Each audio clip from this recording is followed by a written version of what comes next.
Futile et agréable est une plateforme souhaitant créer, organiser et véhiculer des ondes positives.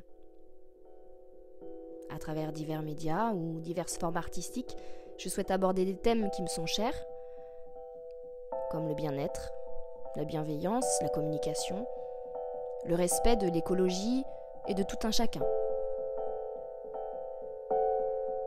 L'humain, en somme.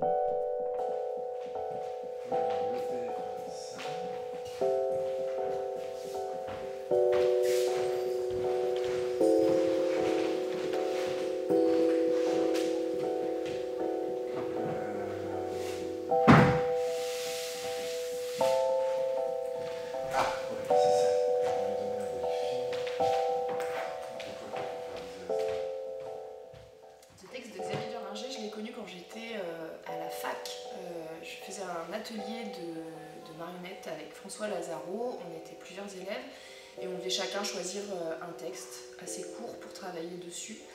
Et il y a une personne qui travaillait sur un des monologues de ce texte, et quand je l'ai écouté, j'ai trouvé ça tellement drôle, tellement oral. J'ai vraiment aimé l'oralité en fait de l'écriture de Duringer.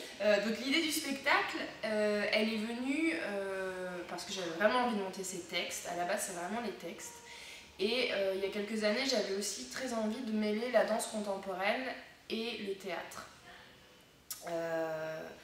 Et du coup, en fait, il y a quelques années, j'ai rencontré Jérôme, je faisais des cours de danse contemporaine avec lui, et je faisais plus de marionnettes à ce moment-là. Et en fait, un soir, je me suis rendu compte en fait que ma marionnette que j'avais faite il y a longtemps ressemblait énormément à Jérôme. Et du coup, je me suis dit que ça pouvait être très intéressant de travailler sur la corporalité, sur des textes qui sont justement à l'inverse très oraux, et une marionnette qui, pour le coup, elle, est très limitée en mouvement. C'est-à-dire que c'est vraiment une marionnette assez fade, et je trouvais que c'était intéressant.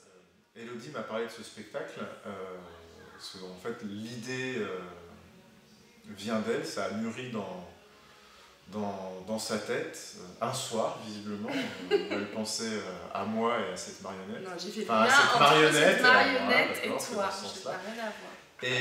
Et du coup, elle m'en a parlé, et moi, ça m'a intéressé tout de suite pour plusieurs raisons. Déjà, c'est parce que j'ai jamais fait de théâtre, donc ça, c'est un gros challenge.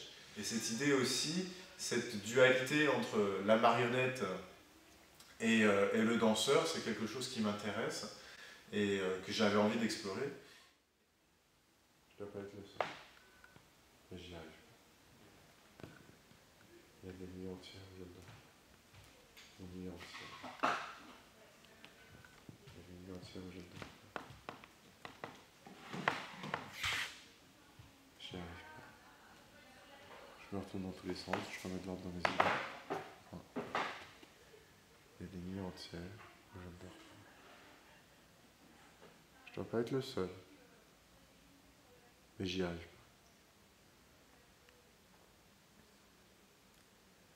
Il y a des nuits entières où je ne dors pas.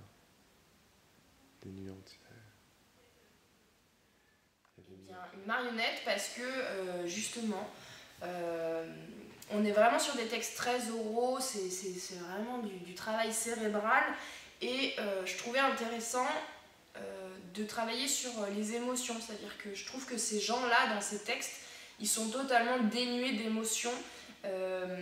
Et du coup, je trouvais vraiment chouette que finalement cette marionnette dise ces textes-là, et que finalement Jérôme, à travers la danse, soit l'intérieur de la marionnette, et finalement les émotions qui sont pas dites mais qui sont forcément là. Et du coup, on travaille vraiment sur l'idée d'un texte dit de façon très simple, très peu nuancée, mais qui vient justement montrer à travers le travail de Jérôme l'habitation intérieure du personnage. Ce qui est intéressant avec une marionnette, c'est qu'elle est de fait limitée dans ses mouvements.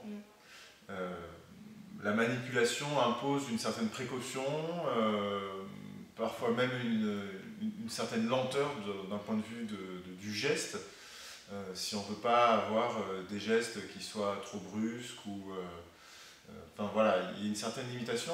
Et ce qui est intéressant, c'est qu'à travers ces limites, en fait, il y a plus de choses à exprimer parce que le geste doit nécessairement aller à l'essentiel. Et ça, pour le danseur, c'est hyper intéressant parce que du coup, on va se poser la question de savoir d'évacuer le superflu. Si moi je suis cette marionnette intérieure, c'est pas pour faire des mouvements qu'elle ne saurait pas faire, mais c'est au contraire pour exprimer des émotions avec des gestes qui lui sont impossibles. En tout cas qu'elle renie. En tout cas qu'elle renie. Ouais. Elle se ment à elle-même, cette marionnette. Mais oui, elle se voile la face. Bah, ce texte est vrai parce que c'est des bribes de vie. On est vraiment sur des petites... on est une petite voix dans la tête en fait. Et on entend un peu ces ressassements, ces tournures cérébrales qu'on a un peu tous. Et donc à travers ça, moi j'y vois des parties de moi. J'y vois un copain, un voisin, une tante ou une discussion que j'ai entendue à l'arrêt de bus. Et surtout, on entend quelqu'un qui répond à une question et qui, en fait, juste après, commence à partir en fait, plutôt dans sa réflexion à lui. Il y a une communication qui se coupe. Bah, je crois qu'on avait envie de proposer un spectacle où on voit 3 niveaux. C'est-à-dire qu'il y aurait le premier niveau qui serait celui du spectacle, l'espace dans lequel le spectacle a lieu. Il y aurait un deuxième niveau qui serait l'espace où la répétition a lieu. La création du spectacle. La création, voilà, du spectacle a lieu.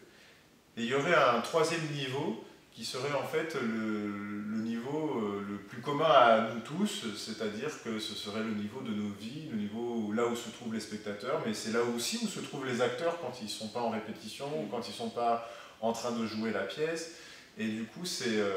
Oui, puis c'est aussi rendre ces textes-là, ces bribes de vie-là, au public et donc à la vie de tous les jours, parce que c'est tellement une narration de la vie de tous les jours, ces textes-là, que du coup, on trouvait que c'était intéressant en faisant intervenir une zone vraiment dédiée au public. Moi, je crois vraiment que c'est de par l'architecture des textes, c'était compliqué de ne pas inclure le public. Ça parle d'eux, ça parle de nous, enfin ça parle de tout le monde, donc ça aurait été un non-sens de penser une mise en scène qui ne les inclut pas. Oui, et puis ce qui nous intéressait aussi, c'était du fait vraiment de la non-communication qu'il y a dans tous ces textes, dans ces conversations intérieures. C'était intéressant de travailler sur la création d'un spectacle autour de ça, parce que du coup, la création, là c'est la création d'un spectacle, mais la création en règle générale de n'importe quoi, ça peut être de créer sa maison, de créer...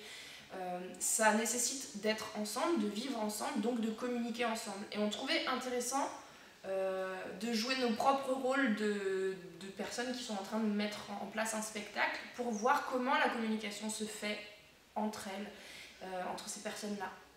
Et du coup, on s'est beaucoup amusé aussi à répartir tous ces monologues et tous ces dialogues pour qu'au final on perde un peu le spectateur à se dire mais c'est une répétition, c'est un spectacle, là ils ont rajouté du texte ou c'est vraiment les textes de Duringer et voilà. Je crois que la notion de jeu elle est hyper importante. Ouais.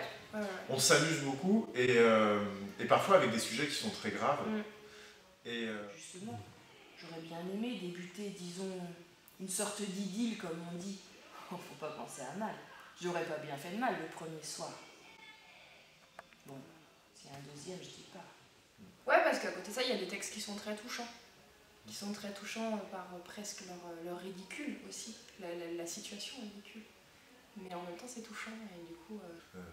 Des choses aussi élémentaires que la colère, la joie, l'amour, tout ça, il y a la honte, l'embarras, tout ça, tous ces sentiments, toutes ces choses-là, elles apparaissent sans superflu. Et ça, c'est la force de ce texte-là. C'est pour ça que c'est un texte que souvent on dit c'est un texte vrai, quoi. Mais voilà, c'est parce qu'il n'a pas besoin de superflu pour être dans ces sentiments-là. Oui, c'est pour ça aussi que, alors après, ça s'adapte aussi très bien à la façon dont on articule la pièce, du fait de travailler sur de la répétition. Mais c'est pour ça aussi qu'on aime beaucoup travailler sur la lecture des textes. Parce qu'en fait, à travers juste le fait qu'on est en train de voir un comédien ou une comédienne qui est en train de travailler et découvrir un texte, en fait le public va le découvrir en même temps et va forcément tout de suite se marrer ou tout de suite avoir l'émotion parce que ces textes sont écrits de façon tellement juste que du coup, même une simple lecture le sublime en fait. Ça m'arrange de lire. Je suis prêt.